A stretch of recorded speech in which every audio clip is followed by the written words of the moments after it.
Beauty. Those strikes look legal to me. Welcome back for another episode of the 10-8 Round Podcast. As always, your loyal host from Filthy Philadelphia, Zach, is here, joined as always, without fail, by John Boy from sunny Florida.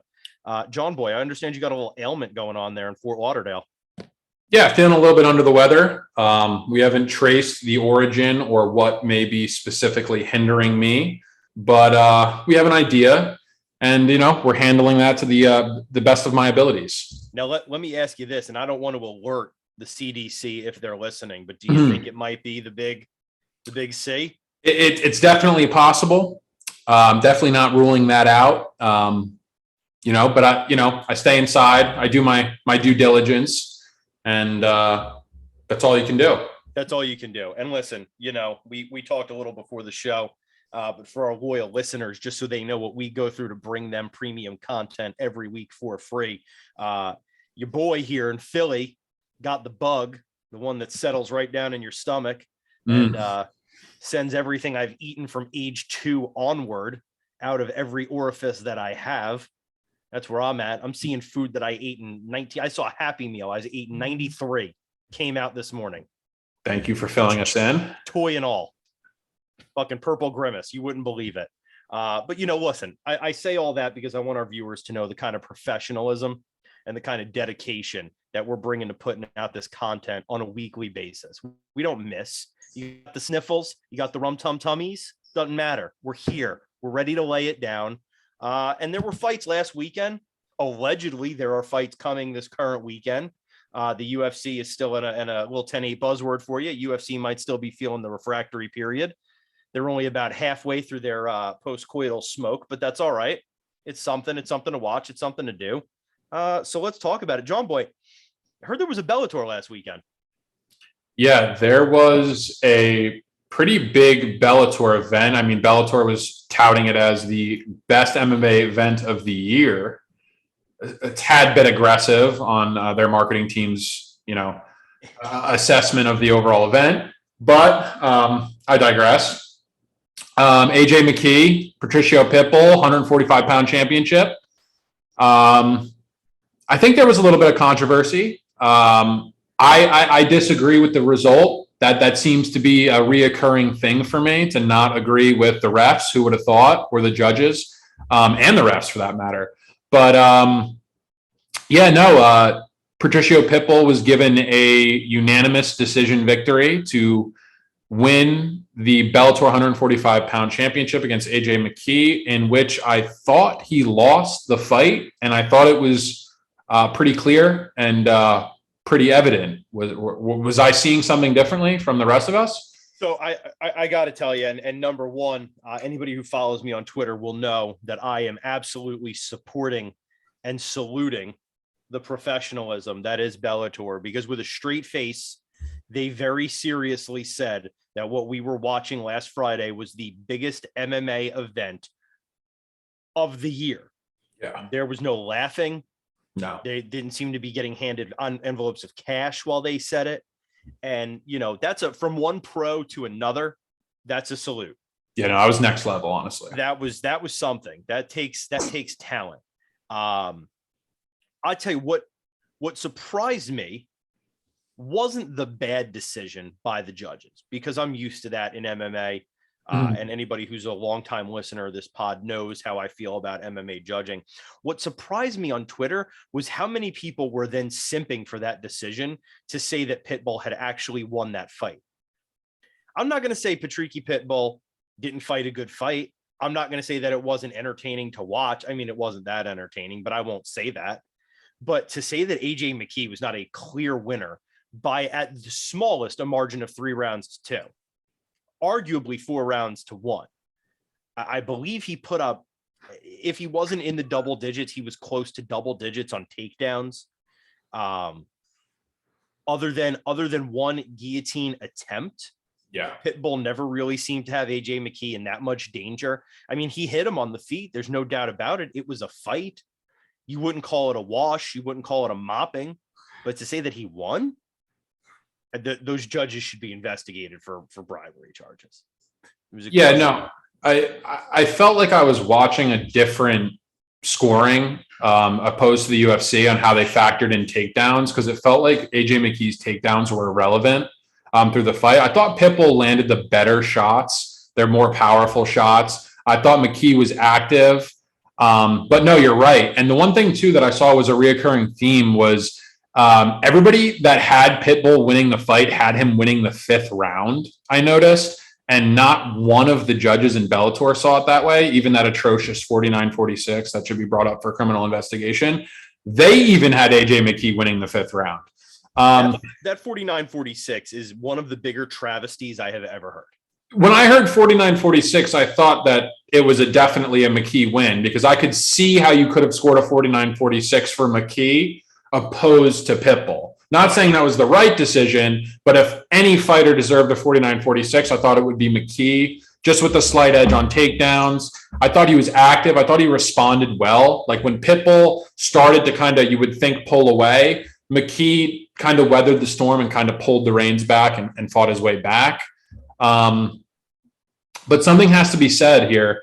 And I was thinking it during the fight in my mind when I was looking at the live betting odds, and I was thinking to my head, is there a way that Bellator does not want to pay AJ McKee the money that he's demanded? I thought in my head, follow the money, because usually when you follow the money, you end up being right. And with more often than not just in MMA and every single sport. But for some reason that came into the back of my head. And when that decision got read, that thought came right back into my head. So for our listeners at home who are maybe uninitiated, AJ McKee, you'll correct me if I'm wrong, had a championship clause in his contract that if he won the fight against Pitbull, he was guaranteed $1 million in cash. Is that fair? $1 million in United States currency? Yes, it was. And then also, if he has the belt, his marketing and his bargaining power to form a new contract is massive, opposed to not having the belt. So, you can take that however you want. That's the information that's at hand. I think that just aids to the decision why I feel the way that I do. But I want to say this: if you told me that Bellator did not have the money to pay AJ McKee, like they just didn't have it, I would believe you. If you were like, you know what, I read an article that Bellator could not afford to pay AJ McKee, I would have no choice but to believe that information is true. Yeah. And for that reason, I also wonder if old Scotty Coker wasn't out there with a couple of Benjamin Franklins, maybe sliding a few on the judges' tables there. But 49-46 is truly a criminal decision. That tells me you were cheating and not even trying.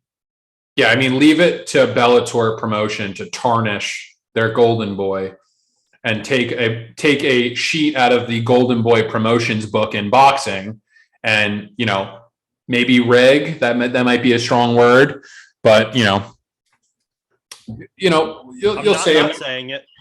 Yeah, I mean, there was even more controversy in the co-main event, which also $1 million payout has not been paid out because of the result of that fight. So that's Bellator. That's in a nutshell. That is Bellator. If you were ever wondering anything about this promotion, you needed an education. There it is for you right there. They had 2 main events, both with $1 million on the line, and somehow nobody's getting paid $1 million. That's Bellator. Yeah. But I want to say, before we talk about the main event or the co-main, I do want to say, I hope that Pitbull and AJ McKee have enough money left over that they can send an edible arrangement with an apology card to Alexander the Great Volkanovski for putting his name in their mouth. Because I got to tell you, no matter who you thought the winner of that fight was on Friday night, I am 100% certain that Volkanovski would mash. I'm not sure that those two combined could beat Alexander Volkanovski.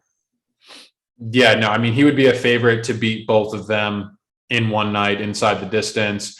I mean, forget even bringing up Alexander Volkanovski. I don't think these guys would really beat anybody inside the top 10 in the 145-pound division in the UFC. That performance proves it. I couldn't see it. I mean, McKee talked a big game, and it happens a lot in MMA. And Yeah. Pipe down. If you want to come to hey, maybe McKee comes to the UFC. He's going to be being paid slightly less than he would have been if he had won that fight. But hey, maybe we'll see McKee down the road. Maybe we'll see. Maybe with a few good breaks, he ends up in the top 10 and he gets his opportunity one day to get his shit rocked by Alexander Volkanovski. One can hope. But we've already spent more time talking about Bellator than any two people should. And there was a co-main event that occurred that night with some more fuckery abounding. What happened? Yeah, I mean, before the fight on Twitter, I bet. I said Corey Anderson, 1 unit bet, plus 140, plus 150 on some books odds. I said I'm going to take the shot on the underdog because he's got that grinding pace and style. He beat guys like Glover Teixeira in the UFC, who's the current UFC light heavyweight champion. So I took the dog money, and sure enough, he stuck to his original game plan, and he pretty much the first round was pretty close, could have went either way, and then after that, it became pretty much a solid beating. Rounds 2, he pulled away, and then in the third round, there was an accidental headbutt, and it was deemed a no contest because of unintentional blow ended the fight. We'll be talking a lot about some of the things that went on during the UFC card and how those events were handled. But this is how Bellator handled it. Immediately waved it off. Yeah, just immediately waved it off. As soon as two men's heads came into contact, they immediately waved it off. Yeah, I mean, it was nothing more than it was a normal Nate Diaz within 2 minute cut. So it was nothing, out of the ordinary here. It wasn't even that really bad of a cut, I didn't think, to stop the fight. That more than anything is what bothered me, right? And we're gonna get into this pretty deeply this evening. But they're calling off the no contest due to an accidental head strike. The idea for anybody who doesn't understand is that the accidental head strike caused a cut above the eye of who did Corey Anderson fight? Nemkov. That's it, Nemkov. Caused the cut above the head of Nemkov. The blood runs into the eye. He can't see. He therefore cannot continue to fight. Right? That cut was not a legal strike. Therefore, it's not a TKO loss. So they wave it off. They're waving this fight off, and Nemkov's eyes are both as clear as the day is long. My man could see clearly out of both of his eyes. Yeah. Take a point. Do something.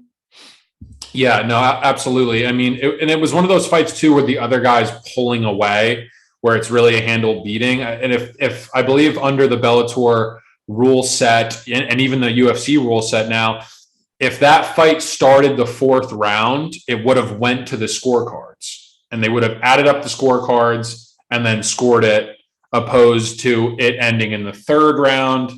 It's a lot of hearsay. I don't know how much they stick to these rules, but it's an unfortunate thing that happens in UFC and Bellator and MMA overall. But yeah, man, you got to roll with the punches. It is what it is. Well, let's roll with the punches, I guess. Let's roll right into the rest of the fuckery that abounded this weekend, because that was one of 3 or 4 instances of illegal strikes resulting in fuckery abounding. So what was next? Yeah, I mean, basically, this UFC card was basically just a single fire shot to the world saying that this is what we need help fixing. This is what's wrong in the UFC. This needs to be addressed because we clearly don't know how to address it right now. And there were 3 fights. We can start with the first one that occurred.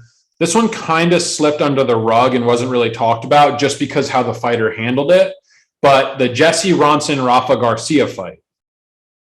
Second round of that fight, an illegal knee is landed to a grounded opponent. Jesse Ronson is struck with an illegal knee. He basically gets up, has the wherewithal to talk to the doctor and says that he's good to continue. Shakes it off, continues the fight, but it's pretty clear that knee has affected his overall wherewithal and is going to affect his performance further into the fight.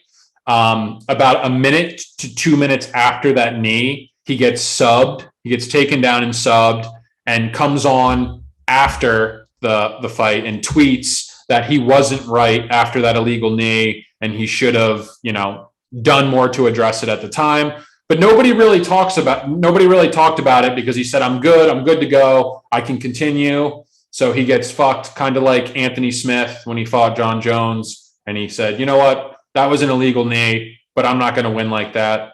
I'm good to go. Very, very similar circumstances in that fight. So that kind of got brushed under the rug. That did get brushed under the rug, but that was one of many. Yes, one of three for the night. One of three. Fuckery abounds next. Go. Fuckery abound next is the Martin Budai Chris Barnett fight at heavyweight. Now this was the fuckery. This was the one that was addressed and put into the limelight of the media. This is the one that everybody harped on. Nobody gave two fucks about Jesse Ronson. This is the one that we wanted to focus on. So basically, if you didn't watch the fight, Martin Budai is beating the brakes off of Chris Barnett from start to finish. First round, beats his brakes off. Second round, Barnett's going to the corner and saying his rib is cracked. I don't know if he's saying it because he wants his corner to stop the fight or he just wants his corner to know that his ribs are broken. He is getting absolutely beaten from pillar to post. In the third round, Martin Budai lands an elbow going down. Everybody knows you can't do the elbow to the back of the head. The 12-6 elbow to the back of the head. Chris Barnett drops to the ground, yelling, screaming, saying that, oh my God, he can't continue the fight. So Bellator, as we talked about earlier, handled an inadvertent strike as a no contest. But here we are in the UFC, third round. The guy is beating the brakes off of the other guy from start to finish. Really, Barnett's basically looking for a way out. He gets his way out, and he says that he can't continue the fight. Dan Miragliotta basically comes to the conclusion in his head that, he was getting his ass beat the entire time. We're going to take this to the scorecards. And they score the fight that had taken place, rounds 1 and 2. I thought Martin Budai was definitely going to be DQ'd. I had money on him, so I thought it was a guarantee that he would be being DQ'd because that was just kind of the week for me. But he doesn't. They go to the judges' scorecards. He gets the win. Barnett also tries to continue after the fact. At first, he wants no part of it. After the fact, he wants to sell it. He doesn't want to pull an Aljamain Sterling and get a ton of hate in the media. So they call that a majority technical decision, I believe. I think any illegal strike is inadvertent for the most part. With obviously there's some exceptions, but this one in this case was definitely inadvertent. I mean, he didn't need to do that. Like I said, he was beating him from pillar to post. What was your opinion on that? No, my opinion on that was. My opinion on that is that that's probably the right decision, is to go to a decision, right? Yeah. Before we start to unpack this whole thing, number 3, Mr. Barella versus Mr. Omagadarev. Maybe I've said that correctly. I don't know. If I haven't, mea culpa, please forgive me. We see another illegal strike in that fight, and it results in. And was that also reffed by Dan Miragliotta? I'm not sure if it was reffed by Dan Miragliotta, but I mean, it was along the lines of the same thing. It was a grounded knee. It was a grounded opponent, illegal knee. One thing too that I noticed that's extremely off-putting is that the doctors change in between fights. And the doctor in the Chris Barnett fight calls off the fight almost immediately. And in this third round of this fight, the doctor wants to give a 3-minute therapy session on why Omar should continue fighting, and gives him literally like 5 to 6 minutes to get the wherewithal to continue to fight. While in the second occurrence, they were basically like, no, you can't continue. So that procedure also needs to be worked out a little bit, but they stayed to the same path. They stayed true to what they were doing the rest of the night, and this also went to a majority technical decision. Majority technical decision. It's also a situation where Barella was working Omagadarev pretty badly. Yeah, and it was another one where it was clearly inadvertent. Omagadarev had his fingertips on the ground, which makes him technically a down fighter. It's the one hand down rule. You cannot throw a knee to the head of a down fighter. Omagadarev, unlike Chris Barnett, though, takes a minute, shakes off the cobwebs and says, you know, mama didn't raise no bitch. I'm going to finish this fight. I'm going to see it through, you know, all the while knowing and recognizing he's lost 2 of the first rounds.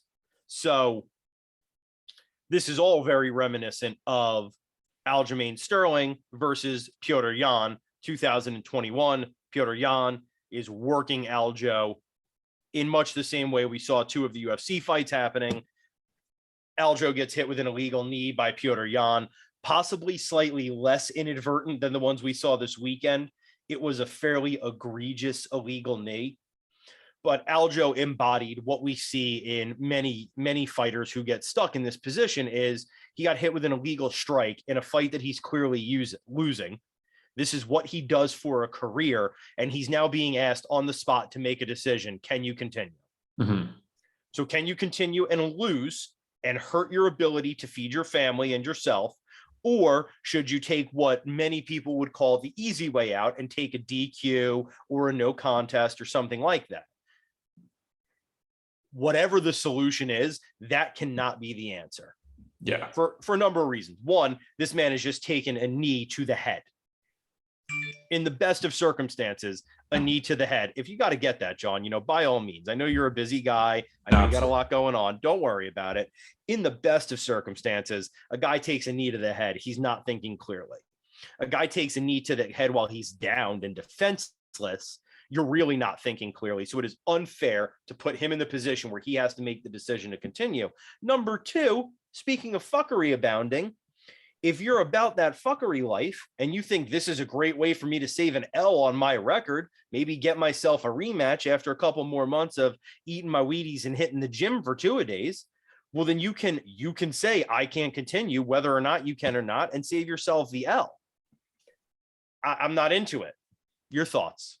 Yeah, no, I mean, everything that you just said is very true. The one thing for me that I kind of need an explanation on is why didn't that Petr Yan Aljamain Sterling fight go to? Why didn't that fight go to a majority technical decision? Why was that not addressed the same exact way the 2 fights were that we had saw this past previous card that we had just gone over? The same exact things happened. They were literally the same exact blows. One was an illegal knee, same exact thing in the co-main event last week, and that went to a majority decision. So why did the championship fight go directly to a DQ? I mean, hell, Bellator went to a no contest. So we're talking about the same exact sport, not same exact, but extremely similar scenarios that should all be handled relatively the same way were addressed and handled 3 different complete ways. Majority technical decision, go to the scorecards, a no contest, or a DQ. They were all handled differently, and they were pretty similar results, and they should all pretty much be handled the same exact way.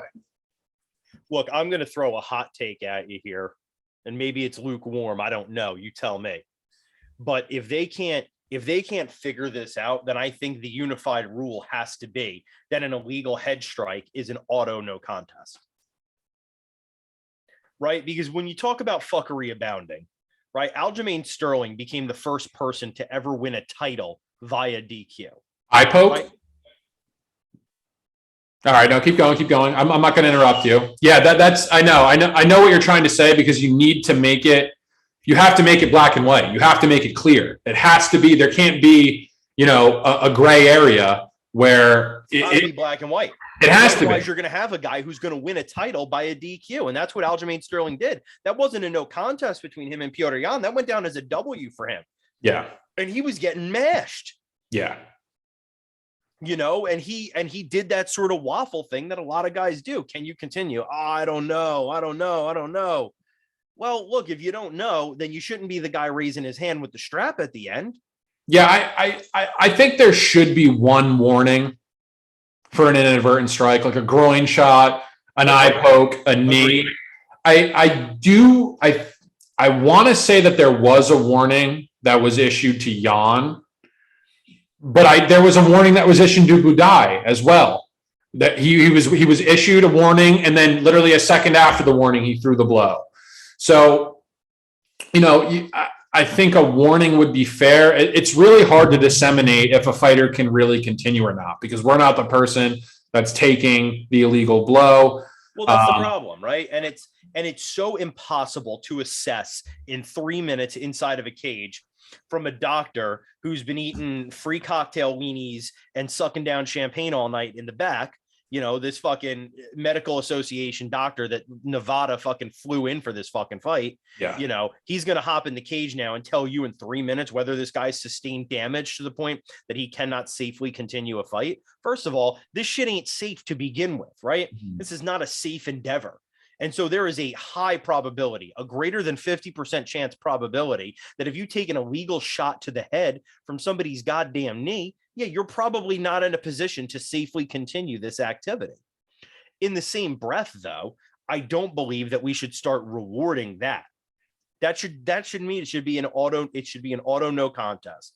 If you get a head strike while you're down, either be it a 12-6 elbow or a knee to the head to a downed opponent, and the doctor's got to get called in to assess, it's an auto no contest in my mind. Eye pokes are different, groin strikes are different, right? You give the guy 5 minutes. The difference is, at least with a groin strike, it likely, and all the fellas out there listening who have taken one to the pills may beg to disagree with me, but it should not affect your faculties and your ability to safely defend yourself while somebody is throwing punches, kicks, knees, and submission attempts at you, right? You jump on your heels, you take 2 minutes, you breathe deeply into the diaphragm. You should be okay. If you're not, then it should be a no contest, but there's more of a chance that you'll be okay after a little fucking breaky break. Same thing with an eye poke. It hurts, but you can also, it's one of the situations where you can actually make a medical determination, right? Cover your right eye, use only your left, and tell me how many fingers I have up. And you put them there, you put them there, you put them there, and there. And you may actually be able to make a legitimate determination. But unless you're bringing a CAT scan into the octagon, you're going to give this guy an MRI inside the cage, you're probably not going to be able to safely assess whether or not he can continue this fight. And we need an answer for that. Yeah, no, I'm not sitting here saying that I have the right answer. It's hard to disagree with the decision that was made, in my opinion, for the Martin Budai and the co-main event last week. I think Dan Miragliotta, if he was the ref for both fights, basically had the wherewithal, and he had the realization that, this guy is handily getting beat, and this was kind of a way out of the fight for him, and that's why it went to a majority decision. I think that was kind of his logic in coming to that conclusion, and it's hard for me to disagree with it. But I do see the argument from the other side. It's like, okay, well, I'll win 2 rounds. Let me throw an illegal blow come round 3, and we'll stop the fight. I don't disagree with Miragliotta's decision. I don't either. Right? I don't. And in much the same way, I don't agree that the Corey Anderson fight should have been waved off. I don't agree with that, and I don't disagree with Dan Miragliotta. The problem becomes, how are you going to feel when it's Mario Yamasaki making that decision? Yeah. When it's Herb Dean making that decision. Yeah. That's the other problem, right? These refs are not robotic, and they bring their own flaws into the cage. That's the problem. No, yeah. I mean, as of right now, it's left to referee discretion and fighter discretion, and this is what got us here in the first place. Yeah, no, I agree. The doctor has to have maybe more of a protocol to go by to distinguish if a fighter is capable of continuing, as well. But yeah, at the end of the day, ultimately, it's the fighter's decision. So, like I said, I don't problem, right? And that's where the UFC and Bellator and PFL don't want to get involved. Because if you have a guy who says, no, I cannot continue, and let's say we leave it to referee discretion, the ref says, nah, he's full of shit, he's fine, send him in there, and then he sustains legitimate career-ending damage, I believe that gentleman will be lawyering up. Yeah. Yeah, no, I mean, I guess for the fighter's decision, it comes down to whether you want to be known as the guy who takes the easy, I don't want to say easy way out, because obviously the circumstances change for every fight and the blows, impairing effects differ from fight to fight. But if you want to be known as the guy like Anthony Smith, who didn't take that route out, or you want to be known as a guy like Aljamain Sterling, who I don't really think people see him as the champ per se. I mean, maybe after the rematch, but certainly not before that. Yeah, I got to tell you, pre rematch, if you want to know what it looks like when a fighter says I can't continue, just go back and read some of the hate that Aljamain Sterling got. Go ahead and read the meme parade that was Aljo winning that belt off of a DQ. Because I got to tell you, the man's got tougher skin than I do. I don't know that I would have lived with it. Yeah, he became instantly one of the most hated fighters in the UFC just because of how that entire thing played out. That's where the fighter has to make the decision. It's in their hands, as it should be. But there definitely has to be, a set of rules in place where at least we have a little bit more consistency than we do now. But there's not much else to be addressed with that. Well, after all that fuckery, we're still not at the UFC main event. And I want to say before we get there, I just want our loyal fans to know this, Philadelphians mostly, there was a little Sabatini slander that John Boy was espousing. Thank you for bringing this up. I wanted to give you an opportunity to take it back and apologize to the city of Philadelphia. Is this your apology? You can take it however you want to take it. It's okay. So Pat Sabatini, here we go again. This is another one. Similar to the Jesse Ronson, Rafa Garcia fight. I thought I was on Pat Sabatini. I said it in the previous podcast. I thought he was the better, the right favorite, the right decision, the guy to lean with here. But in the second round, he mounts TJ Laramie, he gets back control, and he starts throwing hammer fists from behind. You can't tell me that 5 to 10 of those shots did not land to the back of TJ Laramie's head. But luckily for him, TJ Laramie wasn't looking for a way out.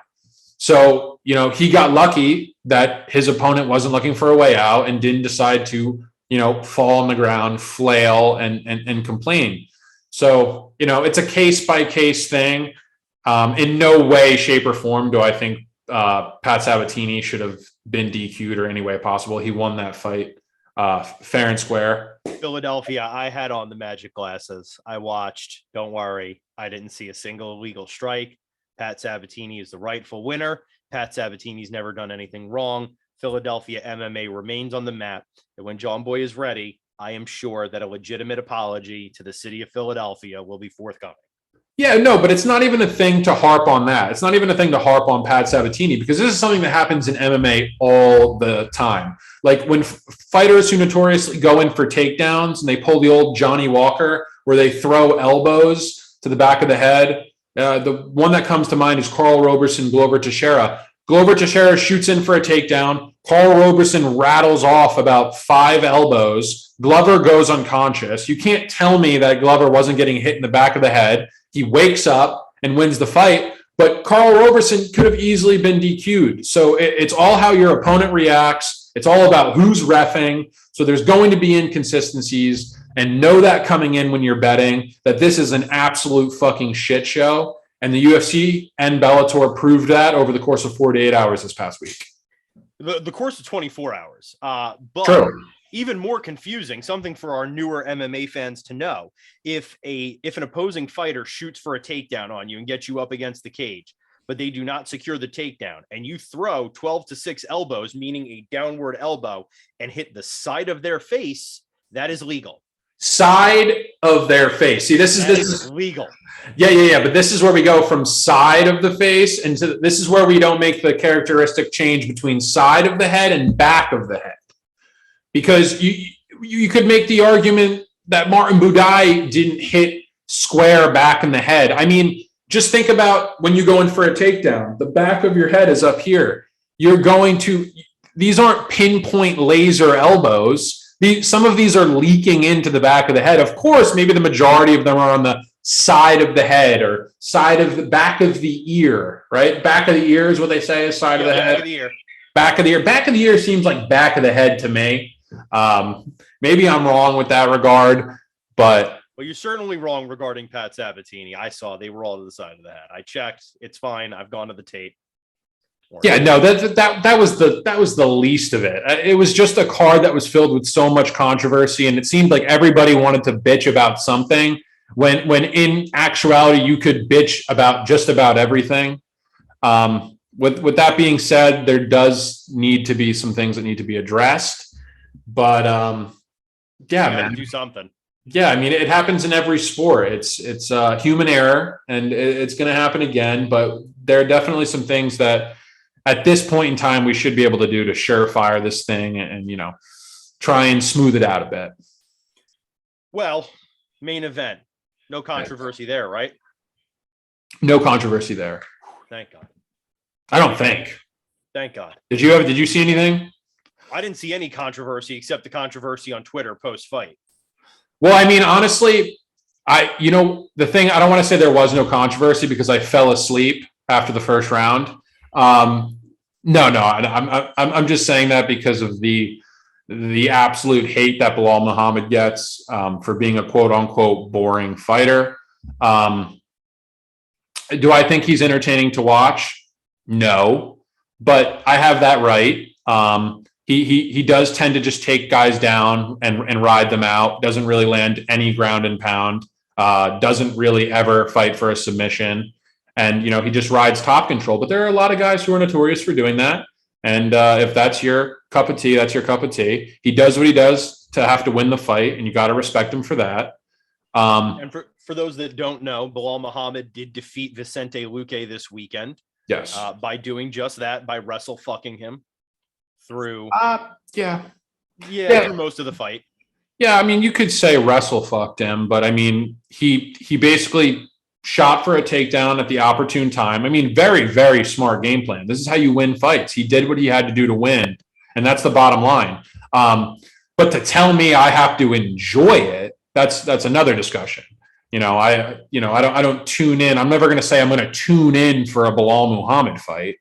If Bilal Muhammad comes on the TV, I mean, that might be a piss break, and that's okay.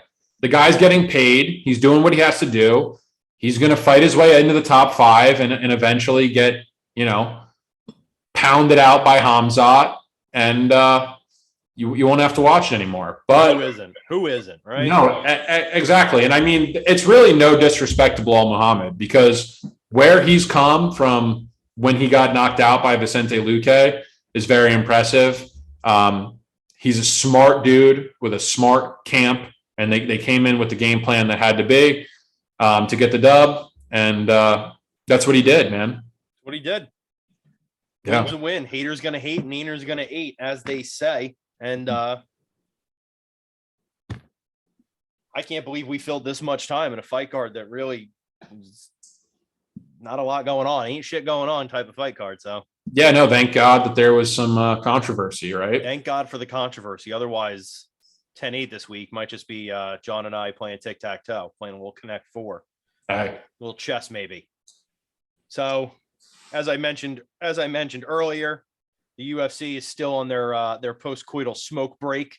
They're still staring out the window, wondering whether or not they're going to pony up again, wondering whether or not they made the decision to go home with you tonight, and if it was the right decision. Are they going to have regrets in the morning? That's where they're at right now. They're staring out the window. They're taking a long drag off the smoke. And while they do, we have another fight card that has maybe, I don't want to call them diamonds in the rough, but perhaps cubic zirconia in the rough that you can watch. I like that. Surrounded by a lot of things that you probably don't want to watch. And that's where we're at. So yeah. Bellator also has a card this weekend. Do with that information what you will. Yeah, before we get into the UFC card that we have this week,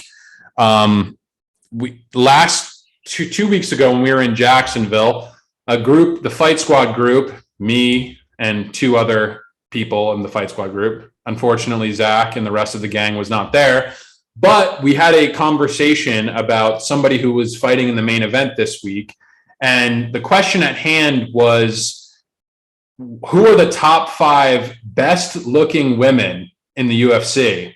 And I want you to know, I want this to be said before we go into the second round, that our former, and I say former IT girl, said Jessica Andrade was in the top 5. I want you to know that she has been fired. She was fired immediately, and she will no longer be taking part of the program. Let's see here. Yeah, she's long gone. She was fired sight unseen. Now, here's what I'm going to say about that. Now, IT Girl was fired, and I want everybody to know that the 10-8 is not a chauvinistic podcast. We're not doing this just for the looks. Am I a handsome devil? Sure. Chiseled out of granite? You bet your ass. But that's not all we're here for. We're not just about the eye candy. IT Girl was fired for falling down on the job. She's made some promises. She hasn't kept them up. It's breach of contract. Our legal department is looking into it. We'll go with that.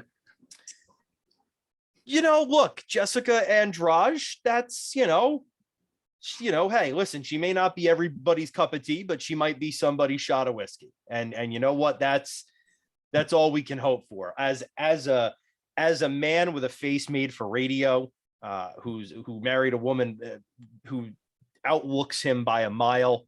You know what, IT Girl, we salute you for being the voice for Jessica Andrade. We salute you. That being said, she's fighting this weekend in a cage against another woman. So that's where we're at. Yeah, no, with that being said, she is one person that I am excited to tune in to watch this week, because Jessica Andrade is never in a boring fight. This girl brings it every damn time. She's fought the best of the best. She is one of the best of the best. I mean, she has a KO slam of Rose Namajunas first round to win the strawweight belt. She has a split decision loss that could have went either way against Rose Namajunas. If you go back and look at her resume, she has a loss to Valentina Shevchenko at 125 pounds. She fights the absolute best woman in the world. She's an absolute beast of a fighter, and she's taking on Amanda Lemos, who is an up and coming fighter, an up and coming contender right now, who's coming off of a split decision win against Angela Hill, in which I did think she lost. Is there somebody who you lean toward in this fight? Is there somebody that you like in this fight? Who do you think the favorite might be? Well, let me ask you this first and foremost. Jessica Andrade's last 7 fights, how many do you think were decisions? One. Yeah. 1 decision in 7 fights is pretty good. So, she's taken the Babe Ruth approach to fighting, right? Hit big or miss big.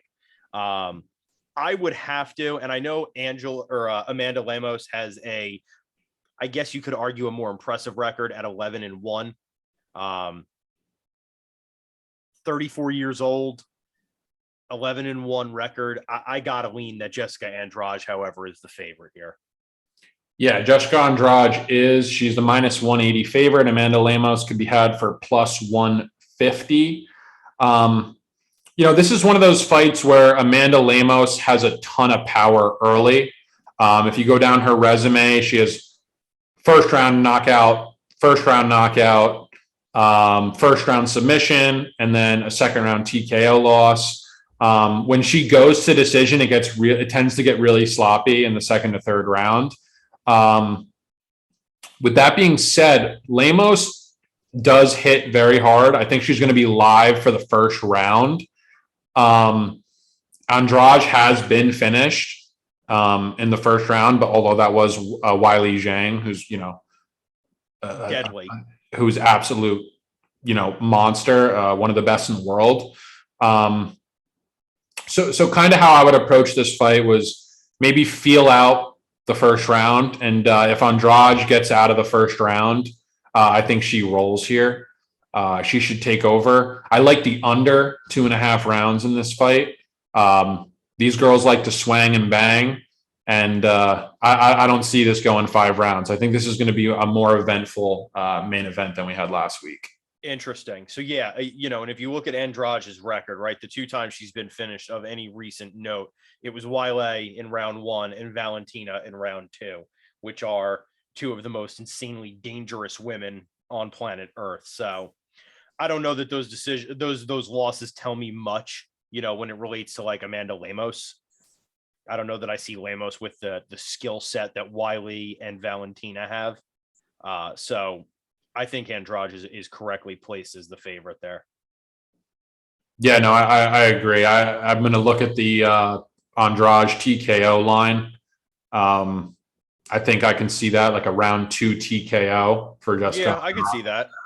That's kind of what tickles my fancy at the moment. I'll definitely look those odds up, and I'll be posting it to the JSure6 on Twitter. So stay tuned for a possible prop bet like that if that is something you're interested in.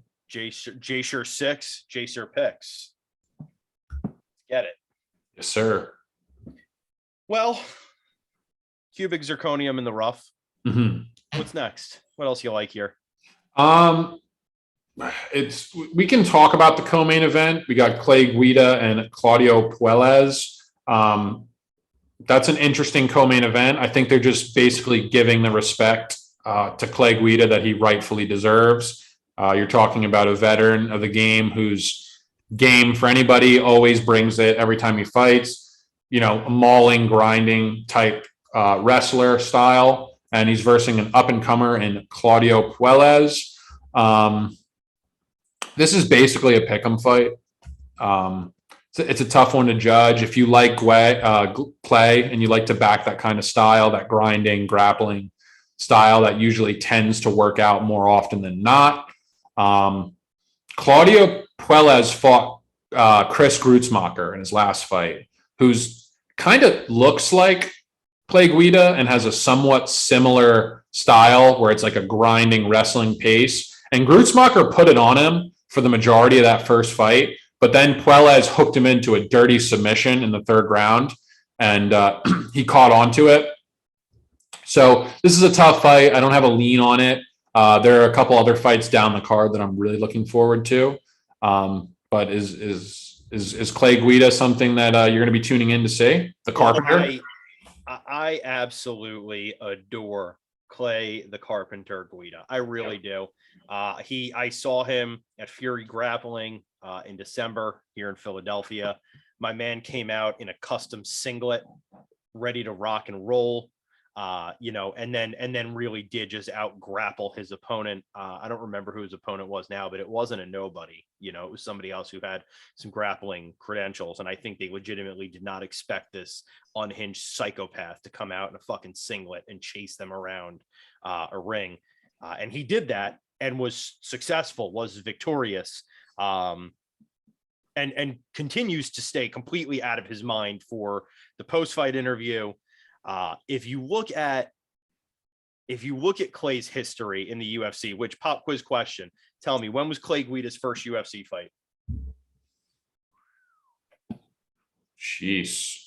I would say probably 12, 13 years ago, 2009. 2009. Is that your final answer? But by that, the way that you're saying that, it makes me want to go even earlier. But yeah, we'll say 2009. We'll lock in. You're close. 2008. You're off by 3 years. 2006. Yeah. Against Justin James. Wow. And to blow your mind even more, his first loss and second UFC fight was against Dean Thomas. Wow. Who is now the kindly old man who does commentating for the UFC when he has time. Also a co-star of Dana White Looking for a Fight on YouTube. Good series, him and Matt Serra. Very, very eventful. I enjoy it. But very eventful. Yeah, it's something to watch if you really do love this shit and have nothing better to do with your life. I mean, Clay Guida is out here sporting losses to Kenny Florian and Diego Sanchez when they were in their prime. Yeah.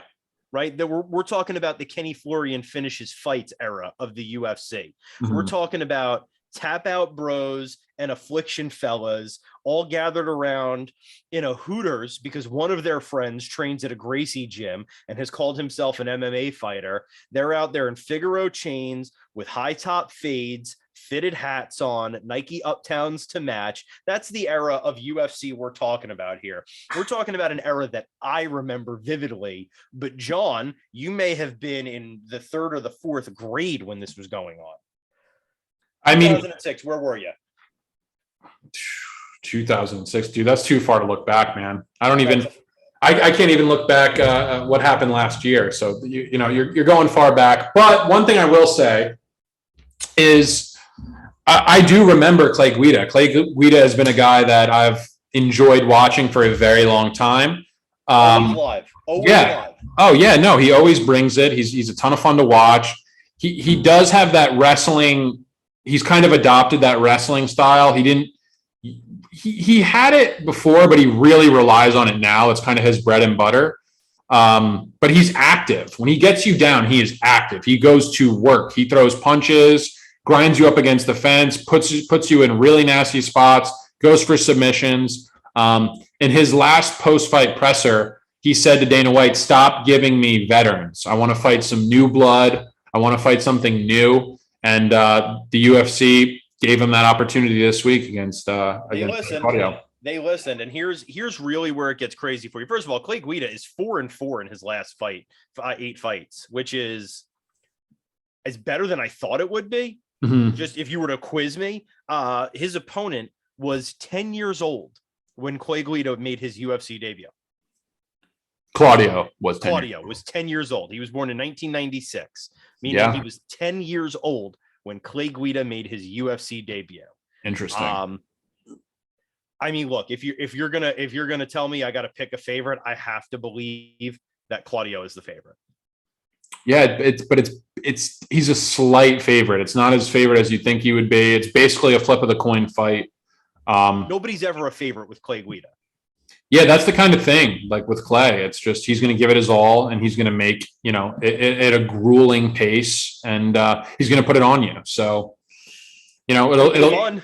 Yeah, it'll be fun. The one thing, it's a co-main event. Yeah, no, I mean, this is definitely Claudio's best competition, and Clay's seen, as you've stated, he's been fighting since 2006. So he has been through the mill. He has seen the absolute best of the best. This is definitely going to be Claudio's biggest step up in competition. Do with that what you will. Is he ready for the test? Is he not? I will more often than not, I will probably be laying off this fight, though. Yeah, I mean, listen, Claudio's been in the UFC since 2016. Mm-hmm. So I'm equally as confused as to how this ends up a co-main event. I mean, look, he's done well in the UFC. He's only lost once. He lost his UFC debut in 2016. Who did he lose to? Layoff. What's that? Who did he lose to? Martin Bravo. Ooh, that's a rough one. But yeah, Martin Bravo no longer in the UFC. I believe he's in Bellator now. But yeah, knockout too. He lost. Got knocked out. Right? Beat Felipe Silva, Marcos Mariano, Jordan Levitt, and Chris Grutzmacher. But very likely that Claudio is not going to be a guy that we're talking about getting a shot at the title anytime soon.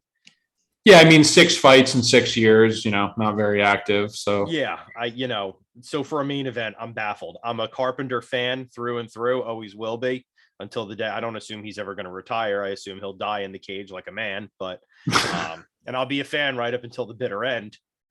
I have to wonder if we're not getting to a point with Clay Guida we're getting to with, Donald Cowboy Cerrone, another favorite of mine, where I think the UFC is starting to tell these guys, like, look, you have to stop. We're going to stop giving you fights soon.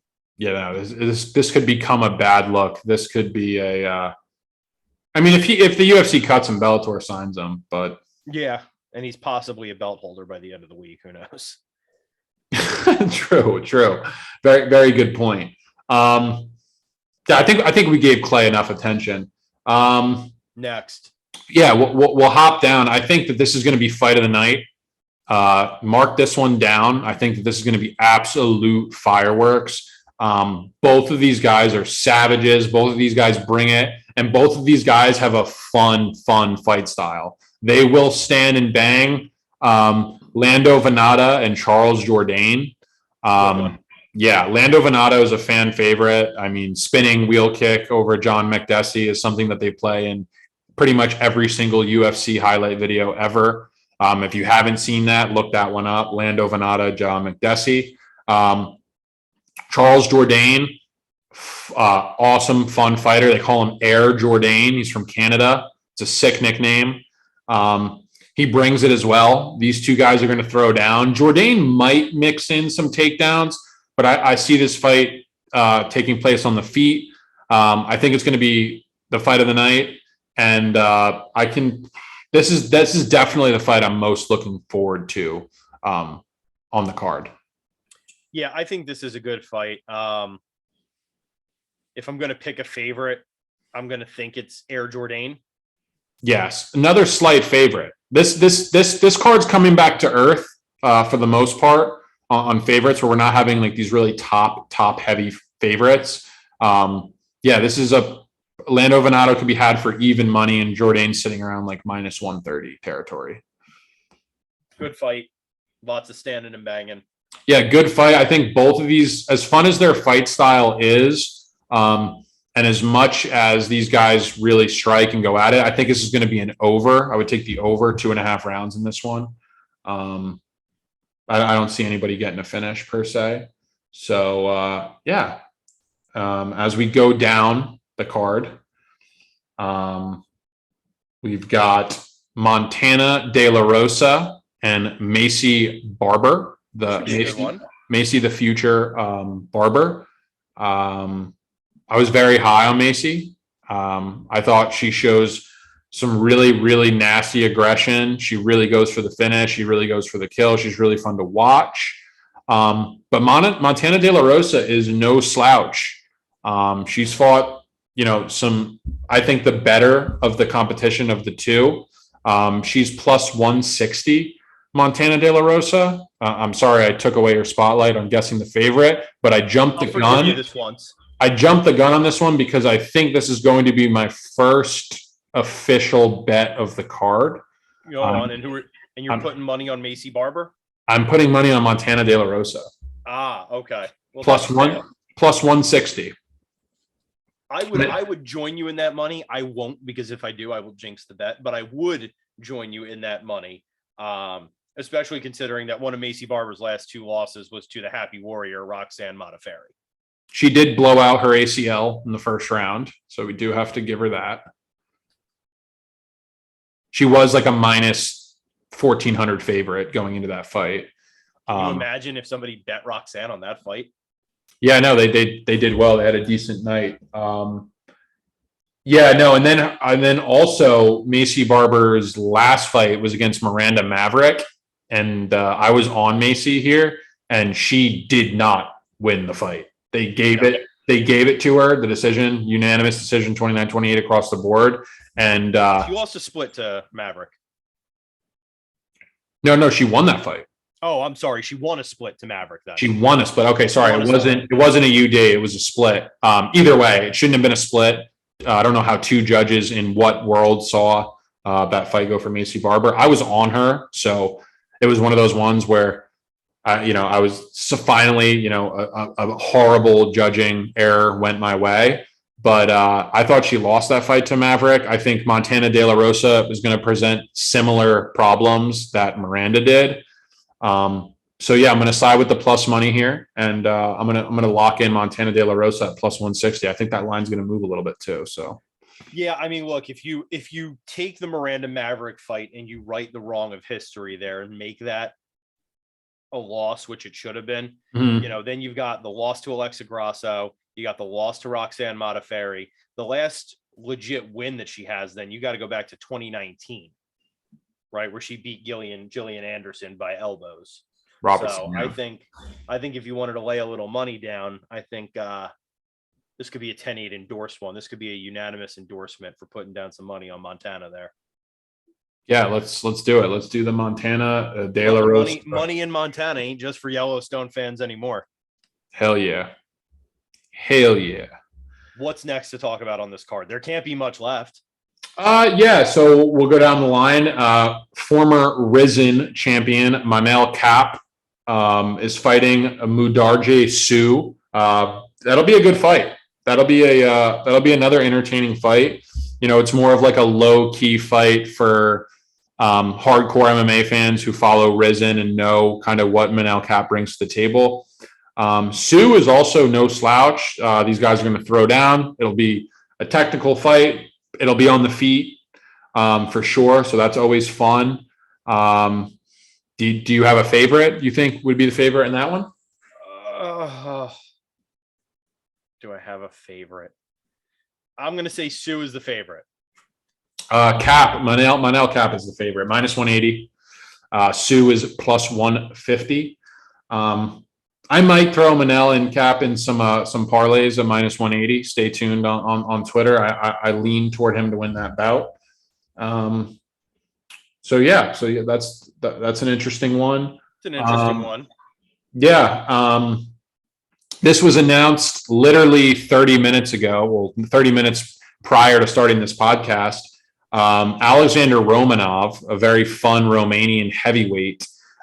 His opponent, Tanner Bozer, was scratched from the fight, and they didn't know if he was going to have a fill-in late replacement. But Chase Sherman, the Vanilla Gorilla, has been resurrected. And once again, he's back.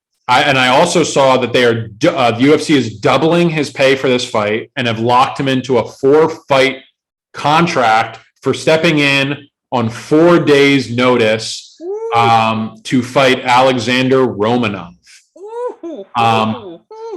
Yeah, for those of you who don't know Alexander Romanov, he is a bear. He's like a mauling physical bear. He's going to take you down, and he is going to absolutely attack you on the ground, submit you, ground and pound, everything. That brings a really tough style at heavyweight. A lot of guys can't deal with that at the heavyweight division. He's somebody who people tout as a really high prospect. He is somebody who's going to wash Chase Sherman. Yeah, this is pretty much as close as it comes to a free square. If you're familiar with the old free square bet. Alexander, I haven't seen the odds on it because it's been announced so fresh off the press, but I would imagine he'd be upwards of minus 1,000 odds on this fight. Hate to say it because I do love me some Vanilla Gorilla, but I that do man too. is on a 3-fight losing streak. Jake Collier, Parker Porter, Andre Arlovsky. Yeah. But before that, he had strung together what looked like 4 decent victories, one of them in the UFC against Isaac Villanueva, where he did kind of handle him pretty well. Yeah. You could make the argument, actually, I will make the argument that Ike Villanueva is the worst rostered fighter on the UFC currently. Wow. And guess what? You're going to be able to see him fight on this very card. Ike Villanueva is fighting Tyson Pedro off of a 3-year layoff. He is the biggest underdog, second biggest underdog on the card. But yeah, I like Tyson Pedro in that one as well by submission. That's another bet. I'm going to join you on that one. Yeah, no, I mean, that one's not even worth asking the favorite or not because that's as straightforward as it gets. It looks like, and I could be wrong, but it looks like Ike Villanueva has 1 win in the UFC. He is 1-5 in the UFC. Vinicius Moreira is his 1 win. That's in 2021. And before Vinicius Moreira was cut by the UFC, he was the worst fighter on the UFC roster, directly behind Ike Villanueva. So his win comes against the next worst fighter on the UFC. I really don't understand how these guys got contracts. Yeah, well, but Ike Villanueva is also a 38-year-old man, so yeah, taking all of that in conjunction for what it's worth. Yeah, he is. Yeah, he's 38, 18-13. A lot of his wins come on low-level circuits. Tyson Pedro minus 610. I mean, if Tyson Pedro doesn't absolutely blow out his ACL or MCL while walking into the cage, he should roll here. It has happened. No, it has happened. It has happened. I've seen. He also Macy Barber v. Roxanne, the Happy Warrior Modafferi. Exactly. And it all comes together, right? It all comes together on this card. So those are things you have to be worrisome of. I wouldn't touch minus 610, what Pedro's listed at right now, but something is telling me to bet Tyson Pedro by submission.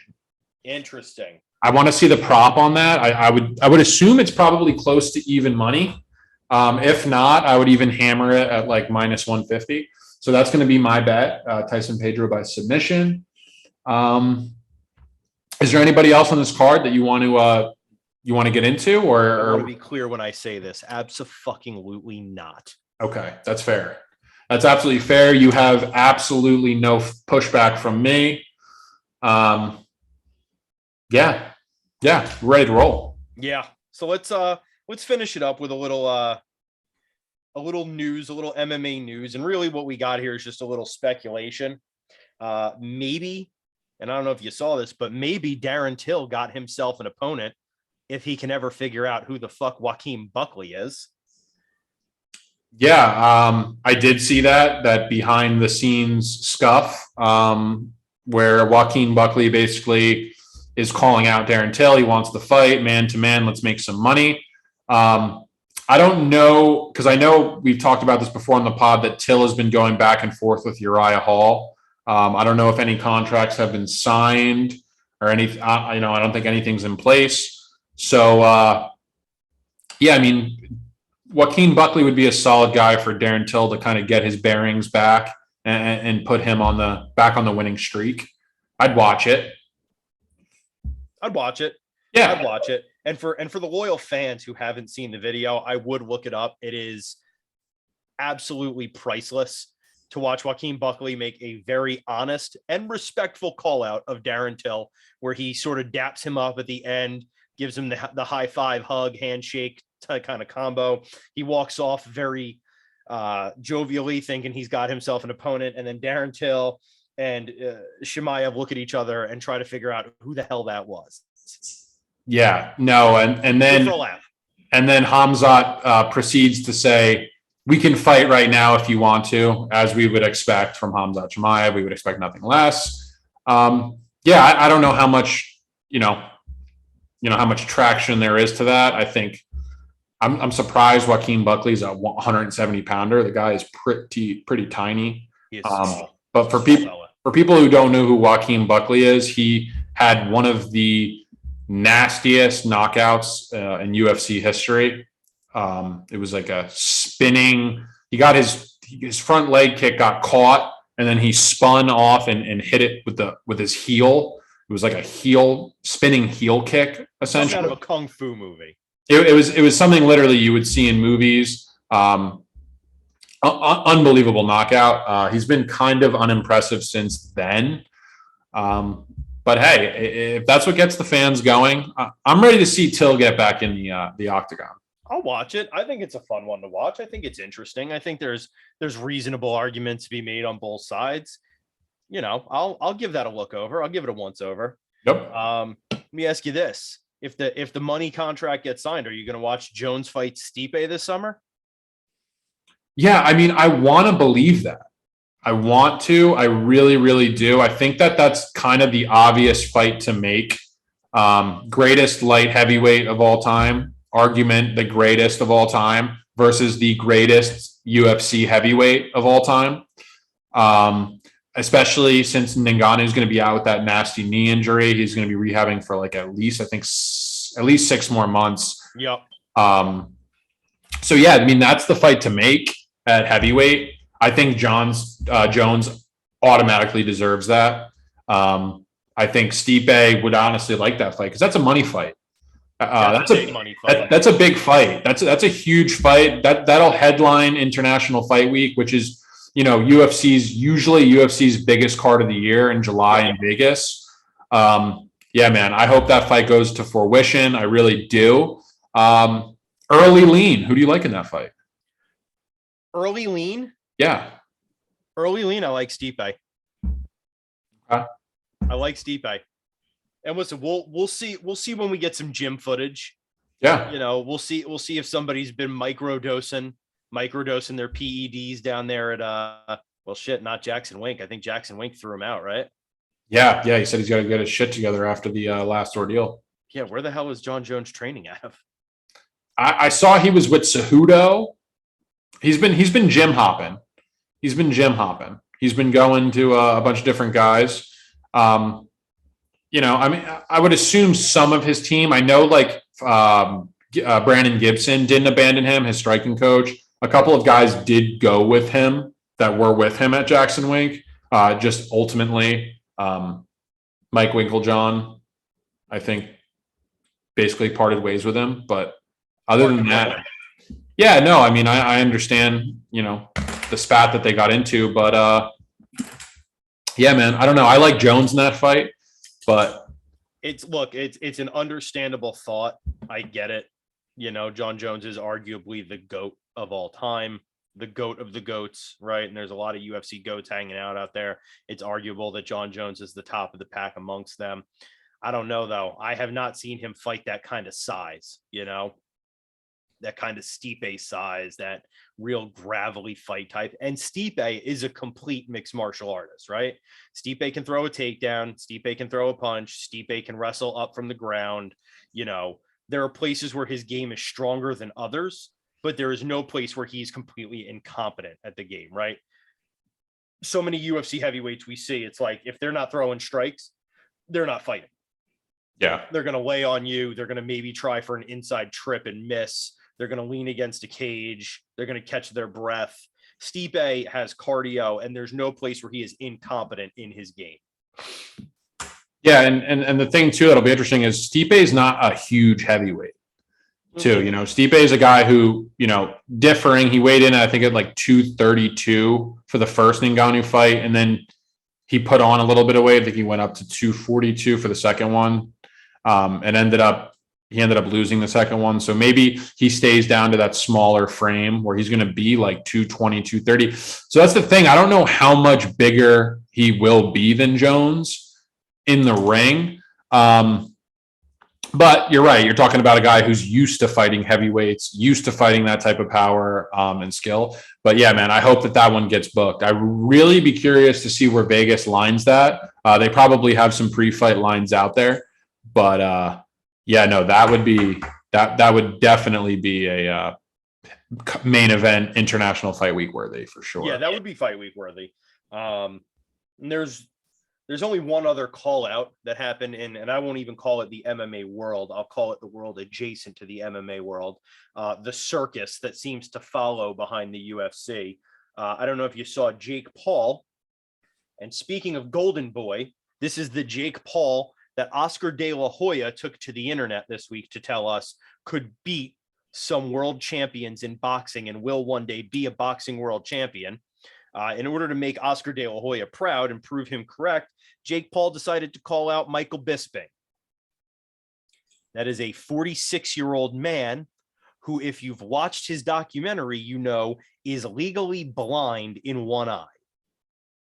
Jake Paul, who has most recently defeated 2 career wrestlers, has now decided to call out a blind man. Jake Paul was quoted as saying after he beats Michael Bisping, he'd like to see what Stevie Wonder is up to. Maybe they can get that fight booked by Christmas. Wow. This guy is the world's biggest piece of shit. I don't care that the guy can box, and he can box to a degree, right? Clearly the man knows his lefts from his rights. He knows his ones and his twos. He knows his hook combos, whatever the fuck. This guy is so goddamn insufferable. You want to be a boxer? Be a boxer. You had your time in the circus. You made your money. You got your clout. You did it. Go box. I am sick of watching you fight washed out UFC fighters and then claiming you're a boxer. Ben Askren, not a boxer. Tyron Woodley, not a boxer. I don't know if he's going to fight the entire Mizzou wrestling team at some point, but if you want to be a boxer, fight a boxer. If you want to be a mixed martial artist, sign the UFC contract and go fight a mixed martial artist. Do that. Do something. I can't watch the sideshow anymore. I will proudly exclaim that I have not paid for a single one of these fights, nor do I plan to. If he fights Michael Bisping, not only will I not watch that fight, but I may call a threat into the arena that night to get it called off. Because truly, I think that would be, if a doctor is willing to clear Michael Bisping for that fight, which he won't, because he's blind, I will call in a threat to that building. Yeah, no, I can tell how much you appreciate and have respect and love for Jake Paul. But we do have to give him credit. This is the first opponent that he has called out that is within a 30-pound, 30-pound weight limit here, right? This guy is in somewhat of Jake Paul's range. He called out Askren, a 170-pounder who was, 20, 30 pounds overweight at the time. Tyrone Woodley, I think he's like 5'9", 5'10", fights at 170. Jake Paul's around, 200, 210 in camp, 220 in camp, I've heard. So this is the biggest guy that he's called out. That's a good sign. That's a good sign. I mean, eyesight is also, something that is a reputable thing to have in the game, but we can't have it all with Jake Paul. We can't have it all. So I don't know. Do you want Bisping to sign that contract? No, I do not. You think Jake Paul would just starch him, right? Yes, he should. Yeah. Bisping's pushing 50 and he's blind. I know. Something inside of me wants Bisping to sign it and just Luke Rockhold clip him. Yes. You know what I mean? If I could call up to heaven, if I could get the Christian Lord on the line and I could say, I'd like to cash in a chit that I might have with you. That kitten I saved out of a tree, that lost child I helped at the shopping mall all those years ago. I'd like to cash it in. I'd like Bisping to knock out Jake Paul. Would I do it? Probably. Yeah. Would it benefit us at all? No. This idiot is the biggest hindrance to anybody taking combat sports seriously, right? You go to the water cooler on Monday morning, they're all talking about football and baseball and basketball and all of this, and you want to jump in and talk UFC, and they tell you it's a circus clown show, it's a freak show, it's human cockfighting, it's bullshit, it's rigged, and you want to get on your high horse. You want to tell them, hey, you're wrong. This is legit. This is good stuff to watch. And they go, really? How about Jake Paul? And by the time you unravel the mess of explaining to them that that's different than what you watch, it's too late. You've already lost their attention. They're not listening to you. I miss the days when all you had to worry about was affliction bros and tap out dudes at Hooters who were going to tell you, that Chuck Liddell was the greatest thing on God's green earth, because for a time he was. Right? Guys who had gone in for an intro class at the local Gracie gym, who are now going to explain the finer points of Brazilian jiu-jitsu to you at the bar at Miller's Ale House. And that's Miller's Ale House, official sponsor of the 10-8 round podcast. Go get a mountain melt and tell them Zach from Philly sent you. I miss those days, right? At least those guys had some legitimate investment in the sport of mixed martial arts. This sideshow, clout chase, Instagram, TikTok bullshit is the biggest hindrance to anybody taking guys like you and I, legit guys, seriously. Fuck them. I'm sick of them. Toss them out on their ass. Yeah, man. I mean, that's the day and age that we live in. It's all about the clicks. It's all about getting, the common average individual, casual, as they like to say, to get in to watch this thing. And Jake Paul does that. He brings in, a different generation of people. He brings in a different genre of people overall, people who have really no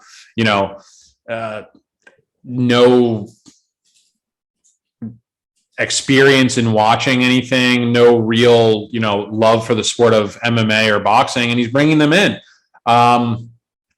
Do I want to see him get knocked out as bad as I wanted to see AJ McKee get knocked out on the night of the last Bellator fight? Yeah, I think that'd be safe to say. But man, I mean, even addressing him this much, I don't even like that. But it is what it is. I think we're gonna see more of him. I think he's going to be fighting more UFC guys to our dismay. I hope it's not the case, but it looks like it. His marketing team knows exactly what they're doing. They're lining up guys that they know without doubt that he can beat. So we'll see how long this sideshow can continue. I know it's not over yet. I just know it's not. I know we're not done yet, and I hate it. I hate it so deeply. A lot of people. John Boy, on that note, anything else? No, man, I think that wraps it up. A lot of controversy that we went over, but it had to be done, and we move on. And there's some nasty fight cards on the horizon that we'll be covering sooner than later. So Stay with us. We can get there. We'll get there. We promise. facts. It's coming. And since fuckery continues to abound, for the love of God, please call your mother. Tell her you love her. The 10-8's getting out of here. Peace.